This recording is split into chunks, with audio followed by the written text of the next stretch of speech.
Reactor online. Sensors online. Weapons online. All systems nominal.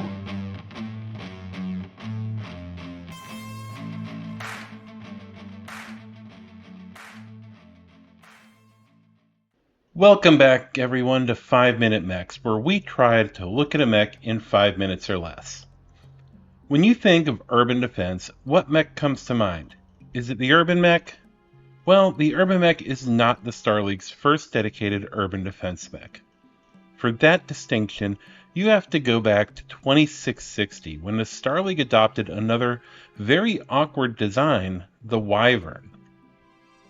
The first of these is the Wyvern WVE-5N, which comes in at 45 tons and is powered by its relatively small 180 rated fusion engine. And most of its mobility comes from its 4 jump jets, which allow it to jump up to 120 meters, as even though it could move up to 64 kilometers per hour, it isn't advisable to move at a flat-out run in urban environments because of the possibility of skidding into a building or something else, like another mech or cars or God knows what. The 5N is cooled by 12 heat sinks and armored with 9.5 tons of standard armor. This is pretty normal. Its oddness comes out in its weapons payload. It carries 2 small lasers, an SRM-6, and a large laser, which all seems to make sense in the role. No minimum ranges, relatively accurate, and effective. Then comes the 10-tube long-range missile launcher. The weapon system seems to be an odd inclusion to the mix. While yes, it can be argued that the LRM launcher gives the Wyvern an indirect fire option, allowing spotters to request fire support missions in an urban environment, there are arguably more effective and affordable options to fill this role. While the SLDF was generally happy with the performance of the Wyvern, it would eventually see a royal variant, the 5NB, shortly after the release of the base model. The 5NB would use an extra light engine to free up space for the inclusion of cellular ammunition storage equipment to protect the mech's ammunition in case of an explosion. While yes, it would be rendered inoperable due to one, it would be salvageable if something caused its ammo to go off, as it wouldn't be scattered all over the streets, just a third of it would be. Further, the small lasers would find themselves replaced with medium lasers, and the large laser would be upgraded to a pulse version. This would make the Wyvern far more accurate, with the large laser when employing its jump jets, and in general. For some unfathomable reason, though, the Royal Wyvern is still equipped with the long-range missile launcher. I can only believe that the contractor making these had someone in SLDF procurement in their pocket. The Star League wasn't done with the Wyvern, though. They had 2 variants, one arguably better than the other. Even so, a third variant was dreamed up, which gave us the 5NSL, which swapped out its 12 single heat sinks for 10 double heat sinks. For some reason, the 5NSL would replace the large laser with an extended range model and replace the SRM-6 with 3 Streak SRM-2 launchers, which does make sense as those would require a lock to fire, which were fed by a ton of case-protected ammunition. Case protection was also there for the goddamn long-range missile ammunition. Oh, and they somehow squeezed another small laser into the C-3PO looking thing. Somehow the Wyvern served reasonably well enough as an urban defense platform that it served with the SLDF until they departed on the Exodus, and even ended up with a 2C version, which we'll look at on a different day. The Inner Sphere would have to downgrade the Wyvern due to the loss of the endosteel and case technologies used in its construction, leading to the 6N model. The 6N would carry an identical payload to the 5N, and achieves this by dropping some of the armor, and of course the case system, because of course that is the best course of action for an urban defense platform instead of, ripping out the stupid long-range missile launcher and its explosive ammunition and replace it with an SRM-6 and a ton of ammunition, saving 2 tons of weight in the process, adding another heatsink and keeping the life-protecting armor the same. Comstar would upgrade the mech in 3052 to combat the clans. So first, yes, it still has the LRM-10.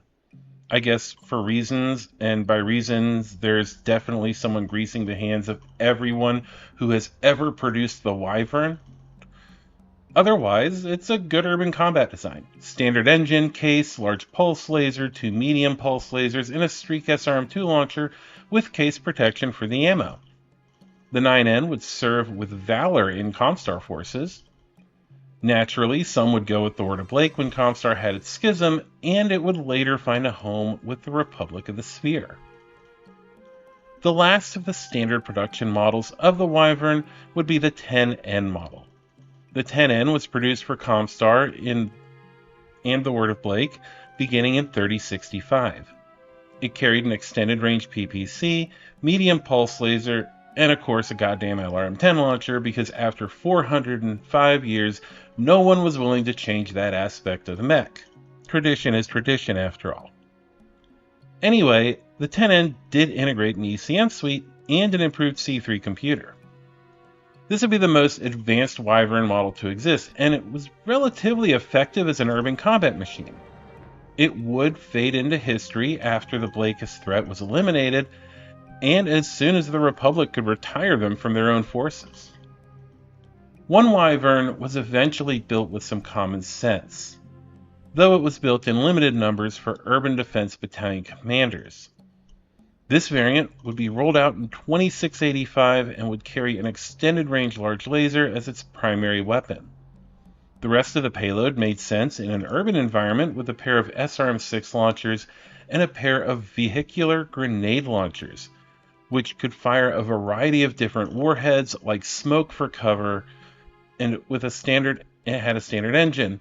This was augmented with a supercharger, allowed it to reach speeds of up to 86 kilometers per hour in short bursts. It also had a command console, allowing the battalion commander to concentrate on actually commanding and coordinating the battle space, while the mech warrior would be able to give all their attention to the actual fight at hand. This variant, the 5UX City Wyvern, which is sort of a weird way to put it since it's already intended for that, is a model of what the mech could have been. Surprisingly, the Wyvern is still in service, with the 5N model serving with mercenaries throughout the Inner Sphere today. Even as newer, more capable platforms have come and gone, the Wyvern is somehow still plodding around the Inner Sphere battlefields, likely being used in roles it was never meant to fill. Hopefully, one day, someone will decide to upgrade and produce the Wyvern again. And maybe, if we're lucky, it won't be carrying a long-range missile launcher into combat.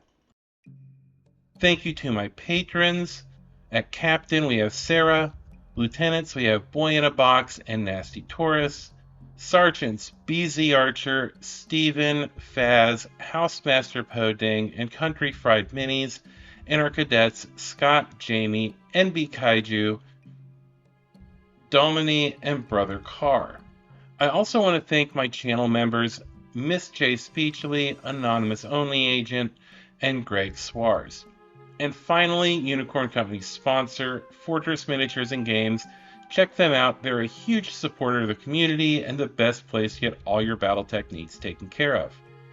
If you want to support Unicorn Company, you can become a channel member here on YouTube or a patron at patreon.com/unicorncompany. Links to my sponsors, also Country Fried Minis and Scott's Game Room, will be in the description. Thank you all, and stay safe out there, Mech Warriors. This is Carrie, signing off.